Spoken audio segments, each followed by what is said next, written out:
There's a Talmudic passage describing Honi the righteous, who once saw a man by the side of the road planting a carob tree. Honi asked the man, "How long does it take for this tree to bear fruit?" The man replied, 70 years. Honi then asked, "Are you certain that you will live for another 70 years?" Suggesting that the man will be long dead before the tree bears fruit, and therefore implying that planting it today is a waste of time and effort. The man replied, "I found carob trees in the world. As my ancestors planted them for me, so I too plant these for my children." It is the way of the world. One generation plants for the next and the next in perpetuity. The life of a human ends all too quickly, but humans endure. A person's life is fleeting, but the people lives on. We learn to live not only for the moment, we are the seeds of future life. Although it no longer takes farmers 70 years to produce carob fruit, the message of the Talmud is clear. Even 70 years from now, what we did in our day shapes that day. To hold the carob is to hold 70 years in our hand. It's like a time capsule. It contains messages from ages past. I can envision my ancestor who I never met and who never met me, but thought of me when he planted this tree and wanted me to hold this fruit.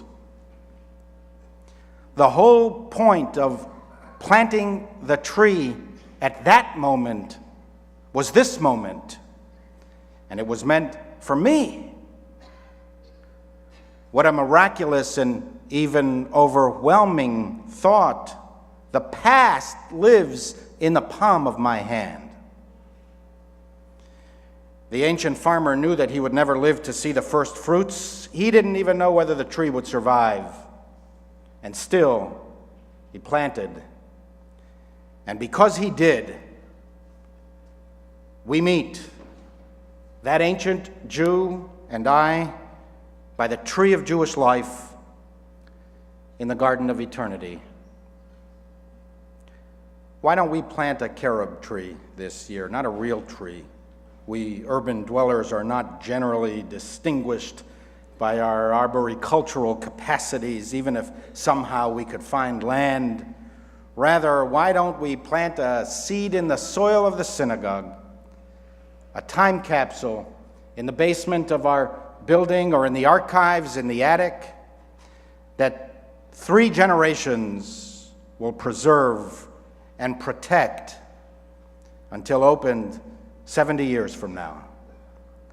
Our clergy and senior educators have devised a year-long program to work on the material that we will place in the Stephen Wise Time Capsule. We will encourage the participation of all generations: nursery school, religious school, young adults, middle-aged, and older adults. We hope that you will write or draw something or insert perhaps a visual, photographic, or musical message, something that will allow those who come after us to understand who we were,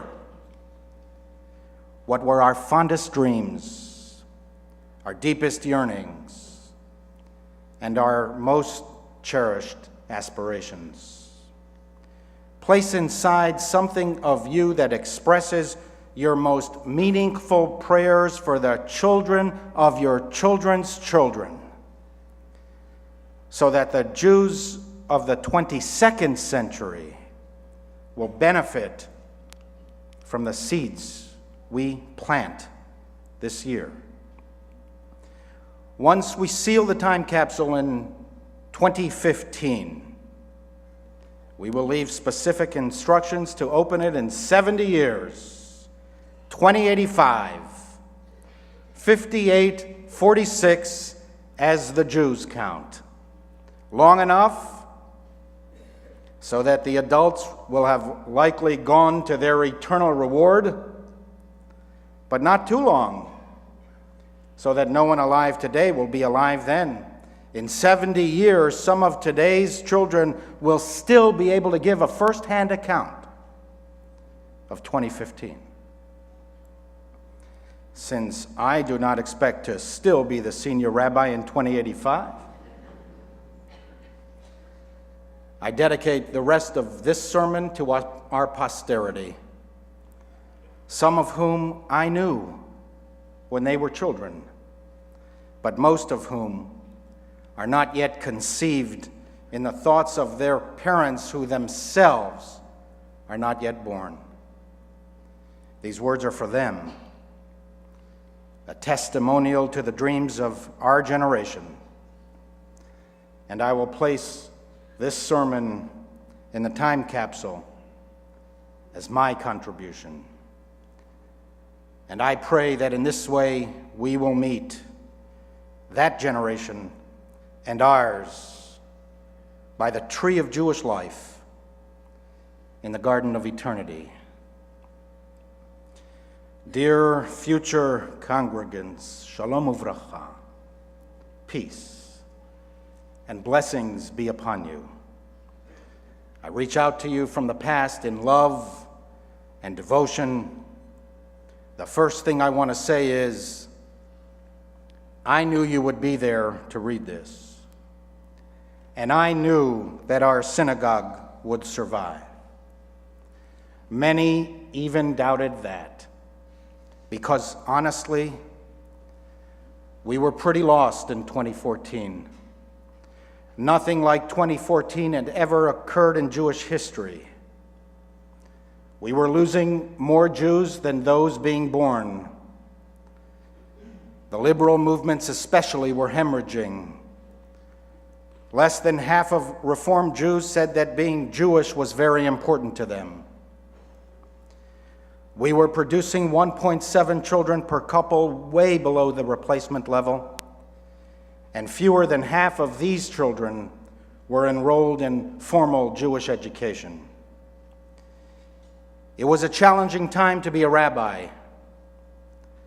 We who devoted our lives to the invigoration and continuation of the Jewish people were presiding over what many felt was the disintegration of American Judaism. In our most despondent moods, we felt as if we were living the last days of Pompeii, our people blissfully unaware of the looming catastrophe. Many professional observers were so distressed at what was happening to us in 2014 that they predicted that you would never materialize, that you would be something else, the Jewish component of your family having long ago blown away on the cross currents of complacency.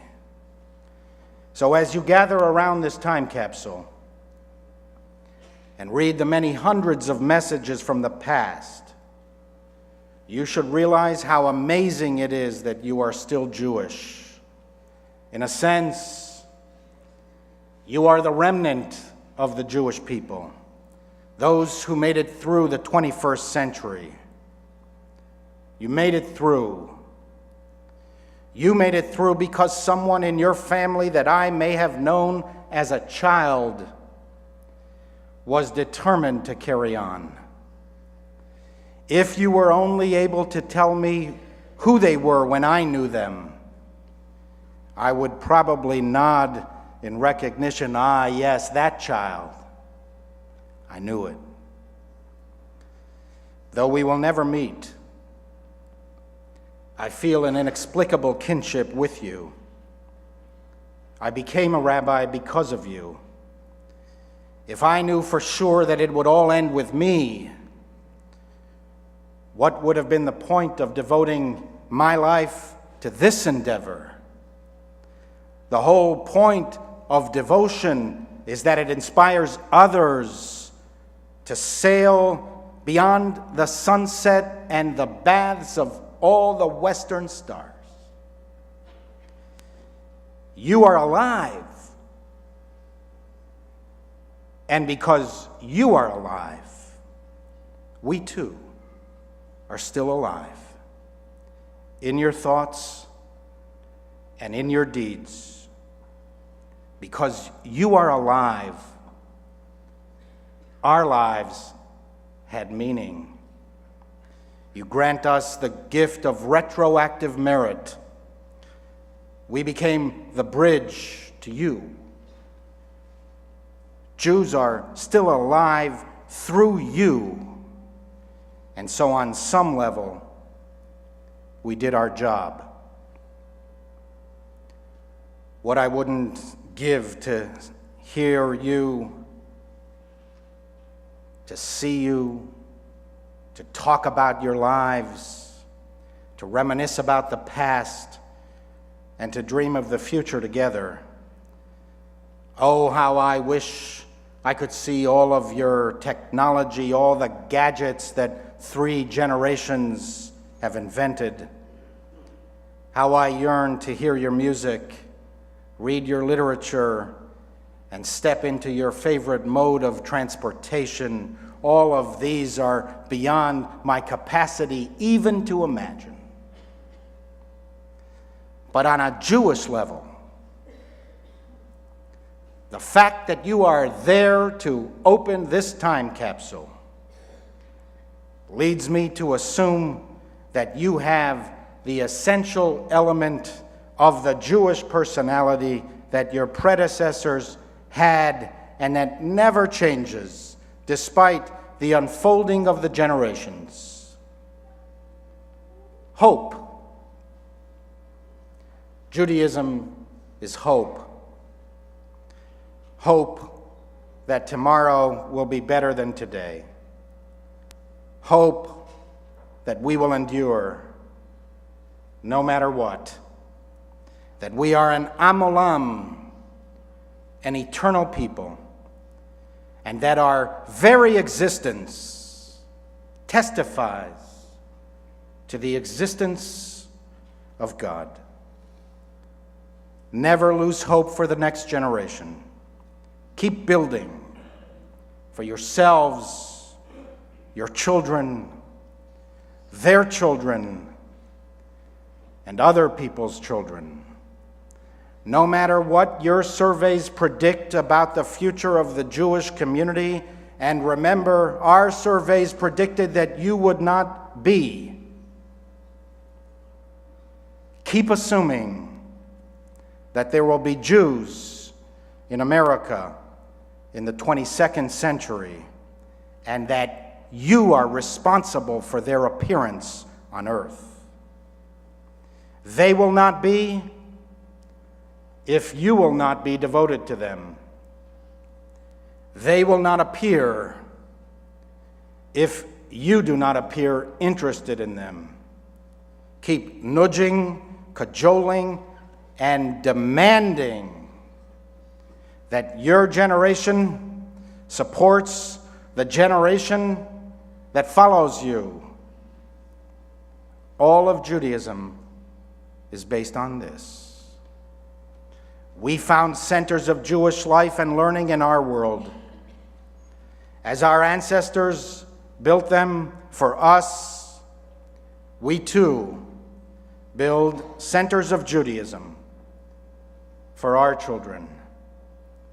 This is how the chain of transmission begun at Sinai is sustained. One generation builds for another. One generation plants for another. My dear future congregants, we did many things well in our generation. We were at the pinnacle of accomplishment and achievement. Jews were among the most affluent and most educated of all Americans. America was at its peak in our day. Far from perfect, but still the greatest and most beneficent civilization in the history of the world.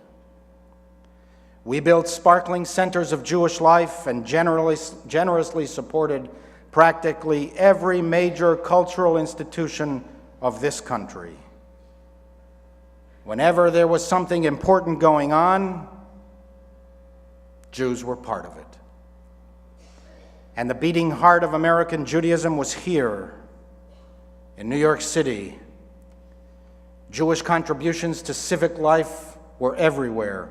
A 10-block walk in any neighborhood of Manhattan would reveal the extent of Jewish involvement. You could see it on the walls and in the literature of hospitals, museums, schools, cultural centers, and universities. Jewish scholarship was better in our day than any other day. More Jewish books were published, more university classes were offered, more non-Jews were interested in, studied, and chose Judaism than ever before. Alas, it wasn't enough. Nothing was enough. Something fundamental was missing, and we couldn't figure it out. But you already know that, because it is 70 years from now, and you have seen how the last 7 decades have unfolded. I want to assure you that we tried. We, the leaders of the community, we really tried. We read learned papers. We had regular conferences. We spoke about Jewish continuity constantly. Our people were tired of us already and our one dog and pony show, and many of them simply tuned us out. But those who ignored the looming catastrophe and didn't speak about raising a Jewish family and investing in Jewish children only exacerbated the trends, because Jews got the implicit message that Judaism has nothing to do with the future of the Jewish people. That it's just a nice, optional, soothing, individualized, self-help system with no boundaries, no distinctiveness, no demands, and no obligations. Nothing asked, nothing given, nothing done. So typical of our generation of Americans. We really tried hard. I don't say this to excuse us from what may be your harsh judgment, simply to explain that we were aware of the problem, but couldn't figure out how to reverse the trends. There are no excuses. History does not accept excuses. While on a personal level, trying as hard as we can is often enough, and in any case, what more can we do as individuals than try our best? From the perspective of history, doing your best is not the test. History demands results. History requires success. One cursory glance at the annals of old reveals cemeteries of sleeping civilizations, graveyards of ancient cultures that tried their best, but lay unremembered and unsung in unvisited tombs. If the carob tree does not produce fruit in 70 years, while the farmer may have tried his best, and what more can we ask from an individual farmer, from the perspective of history, does it matter if we tried our best when we planted the tree if it is not alive at the intended hour of fruit bearing? All that history cares about is that there is no tree of life. It didn't survive, either because it was not sufficiently cultivated or because the soil itself was hostile to its survival. My dear descendants, to be alive on the cusp of the 22nd century, what a gift. Your time has come. It is for you to write the next page. Judaism is now yours. The entire past and the future of our people are in your hands. Our mistakes, as our accomplishments, are not your destiny. This is one of the axiomatic principles of Judaism. You can figure out what we could not. Perhaps you already have. An exhilarating thought that gives relief to the wearied, worried wanderer.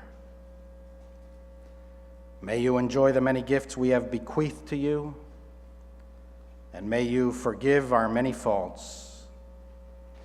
It is the Jewish way to look back at past generations with gratitude for their successes and a kinder judgment of their failures, a verdict softened by the transition of time.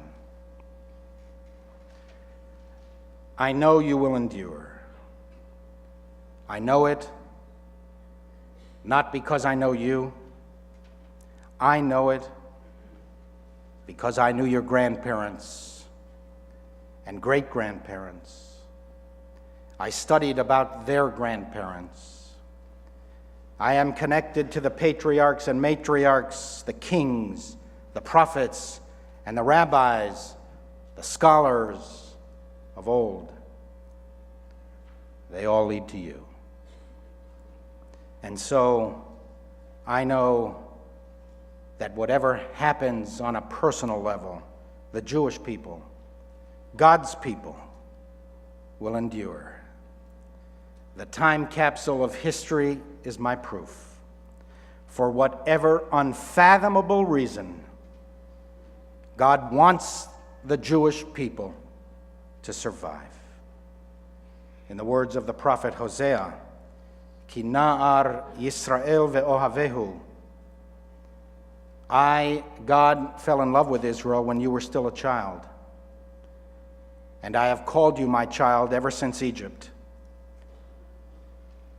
How can I give up on you now? How surrender you, O Israel? Dear children of the future, may you live good, long lives. May you lead lives of worth and productivity, contributing to the vitality of the Jewish people and to the good of all people. Plant the saplings now, as your ancestors did before you, and they will bear fruit in 3 generations. I bless you from ages past. Eternally yours, Rabbi Ammiel Hirsch, Senior Rabbi. P.S. If I am wrong, and there is no congregant to read this in the year 2085 because there is no Stephen Wise congregation, I ask that whoever has opened this time capsule place all of its belongings in the Museum of the History of American Judaism. as a testimonial to what might have been. PPS.